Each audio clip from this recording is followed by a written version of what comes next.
In this video, we'll see how we can write a function in C to display the node values of a single linked list. Now, the interesting thing is you have to note that you have to write a single function to accomplish this task. That means you will have to assume that the linked list is available to you. The linked list has already been created. Now, the linked list may be in all possible forms. That means the linked list may be empty. It may consist of exactly one node, or it may contain multiple nodes. So you will have to keep all your assumptions in mind before you start writing the function. Now, if you're asked this question in the examination, what you should first do is you should first define the node format.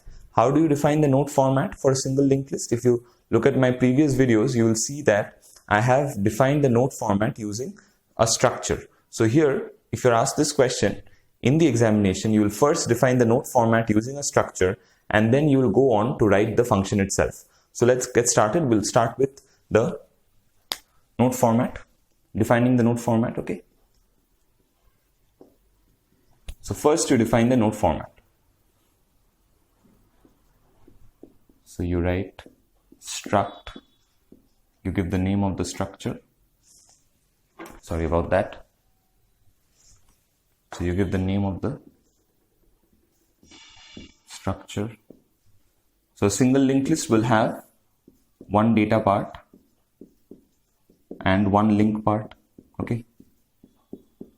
So it has a data part and it has a link part, and the link part will obviously be a pointer to the structure itself, making this entire structure a self-referential structure. So this will be your first step. You'll first define the node format using structure. Now, after you're done with defining the node format, what you'll do is you'll go ahead to write the function. You'll go ahead to write the display function. So you pause the video, you copy this down, and I'll move on to the display function itself. So now let's write down the display function.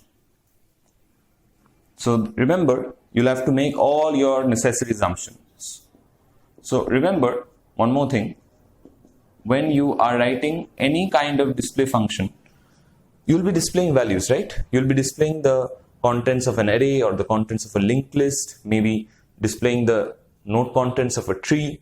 Whatever you do, remember, in all cases, display functions will essentially be of void type, because in a display function, you are displaying the output, or you're showing the output, or you're printing the output in the function itself. As a result, the function has nothing to return as such. So what you'll do is, you can always keep this in mind as a rule of thumb, that the display function's return type will be void in all cases. And now, what will this display function accept? This display function will accept a linked list. Which linked list? The linked list that it is trying to print. And now, what is a linked list made up of? A linked list is made up of multiple nodes. Now, if a linked list is made up of multiple nodes, it's not possible to pass every node to this function. Let's say I have a linked list of 100 nodes. Then I'll have to pass every node separately to this function. If I have to pass the individual nodes, I'll have to call this function 100 times, and each time I call the function, I have to pass a separate node. Now this becomes very difficult. Instead, what we can do is we identify a linked list using the first node. Remember, the first node is a specially designated node whose address is even stored in a pointer which we usually called head. Now what we can do is we can pass this head pointer to our function, which will enable us to get access to the linked list. If you know the starting point of the linked list, you will be able to traverse the entire linked list one after the other.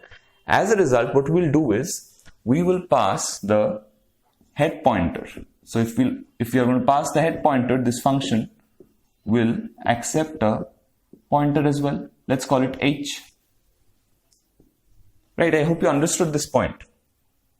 If you're trying to pass an entire linked list, it is inconvenient to pass individual nodes at a time. Instead, what you can do is you can pass only the head pointer. The head pointer of the linked list will enable you to access the entire list. Why? Because the head pointer is containing the address of the starting node. And if you know the address of the starting node, you can access one element after the other. Where will you stop? You will stop at that node whose link part is null. As a result, starting from the node to which head is pointing, you can stop at the node whose linked part is null, giving you access to the entire linked list. Thus, it is always convenient when you are passing a linked list to a function, always pass the head pointer of that linked list to the function. Always pass, I'll repeat myself again. You can pause this video and or what you can do is you can rewind the past 2 to 3 minutes that I have been speaking and watch it over and over again just to get the idea. Because if you are able to understand this point, you will be able to write any function. So I'll just conclude it with, I'll conclude this part of my lecture with the same point. I'll reiterate it again. I have an entire linked list. It's inconvenient to pass one node at a time. What do? I'll pass the pointer. I'll pass the pointer to the first node. Now, if I pass the pointer to the first node, what happens is I have the starting point of my list. Now, if I have the starting point of my list, then I can access the entire list, because once I get the starting point, I already know what the ending point is. The ending point of any linked list will be that node whose linked part is null. So I can traverse the list and continue this traversal operation till what time? Till the time I encounter a node whose linked part is null. So this will enable me to traverse the entire linked list, and I can accomplish the operation that I wanted to. So always remember to pass the head pointer to the linked list. The head pointer of the linked list to the function. So first thing that you need to check is, what if my list is empty? What if a person is trying to display an empty linked list? He should be stopped from doing so. So you need to keep a check. So how do you check whether a linked list is empty or not? If the head pointer of the list contains null, that means the linked list is empty. So you'll check. So this is the list empty condition. So you will check whether the list is empty or not. If it is empty, then what you do is you just display a statement. So you write that the list is empty and there's nothing to display, right? Okay. Now, the next thing that you need to do is you need to consider the scenario where the list is not empty. So if the list is not empty, you need to traverse the entire list and you need to display the value of every node. That means you need to display the data part of every node. So we'll never move the head pointer. We never move the head pointer of the list. We never move the head pointer of the linked list, because if we move the head pointer, a portion of the list will be lost. So we'll keep the head pointer intact. Instead, we'll use an extra pointer and we'll make it point to the starting node, and using that pointer we'll traverse the entire list. So how can I make a pointer? So I can write struct node star ptr, and I want to start from the first node. I know that h is containing the address of the first node. So if I say struct node star ptr equal to h, that means ptr is also pointing to the first node. Now what I can do is, now I can run a loop. Until what time will this loop run? See, I need to traverse the entire list. I need to access the data part of the first node as well as the data part of the last node. That means I need to cover the entire list. I don't want to stop at the last node. I'm not going to stop at the last node. Instead, I'm going to process the last node and I'm going to go out of the list. When I go out of the list, what would be the value of PTR? The value of PTR will be null. Why? Because if you remember, the link part of the last node contains null. So the moment I'm done processing with the last node, PTR will go out of the list, and as a result, it will get a value of null. So till what time should I run my loop? I should run my loop till the time PTR has a non-null value. So till the time PTR has a non-null value. So how do I write that? Till the time PTR is not equal to null, this loop will run. This loop will run. And what will I do? Inside the body of the loop, I'll simply print the data part. So how do I print the data part? So I'll say printf. Remember, every node is identified by its pointer. Every node, if you are accessing a node, it has to be through a pointer. A node has no existence without a pointer pointing to it. Now, which pointer is pointing to my node? PTR. How do I access its data part? Through PTR. I'll access its data part. So I want to print my nodes. I want to print the data values in a horizontal manner, in a straight line. So I'll use \t. So this will give me tab space, 4 or 5 spaces, 4 or 5 white spaces, and this will enable the output to look neat and clean. So against this %d, what should I substitute? I should substitute the data part of the node to which PTR is pointing. So I should write PTR arrow data.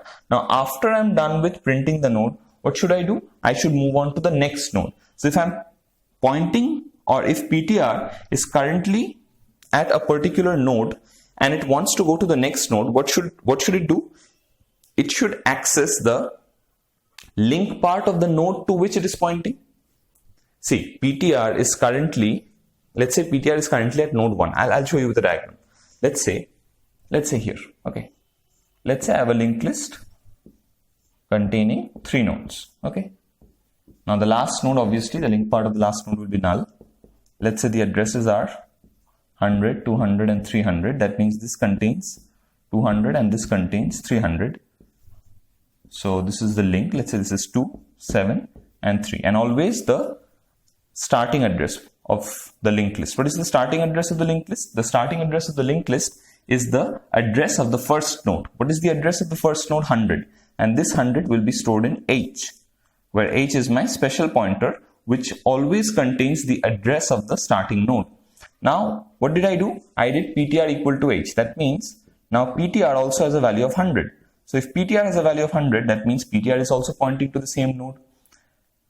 Now what I'm doing, till the time PTR is not equal to null, I will run a loop. Now see, PTR is not equal to null, obviously, because PTR is 100. So what am I doing? I am accessing the data part of the node to which PTR is pointing. PTR is pointing to this node. Its data part is 2. So I'm printing that data part. So I'm printing 2. And next what I need to do, I need to go to the next node. How do I go to the next node? See, the next node is this one, and its address is contained in the link part of the node to which PTR is currently pointing. PTR is currently pointing to this node.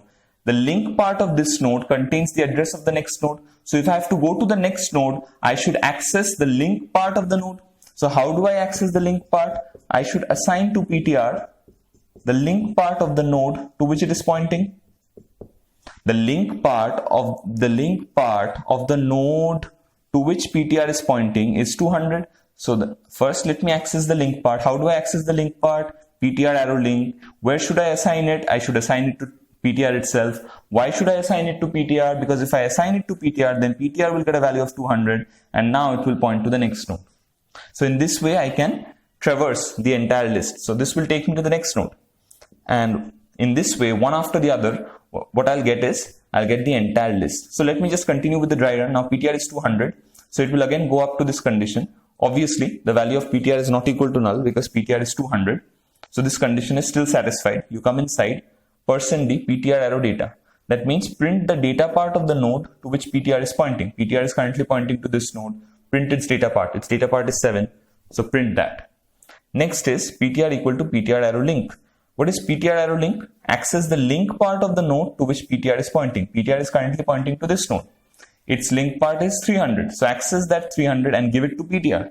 Now PTR gets a value of 300. If PTR gets a value of 300, it is as if it is pointing to this node. Now again you go back up. Obviously PTR's value is 300. It's not equal to null.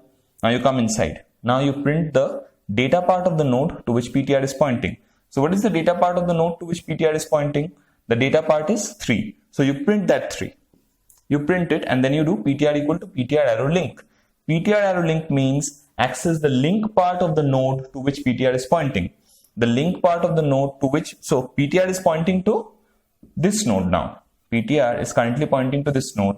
Its link part contains null. So you take that null value. This will give you the link part value and you assign it to PTR. So PTR now gets a value of null. PTR now finally gets a value of null. And now this condition, while PTR not equal to null, is no longer satisfied. As a result, you will come out of the loop. Your else part is done. And then what you will do is, you're done with printing all the nodes.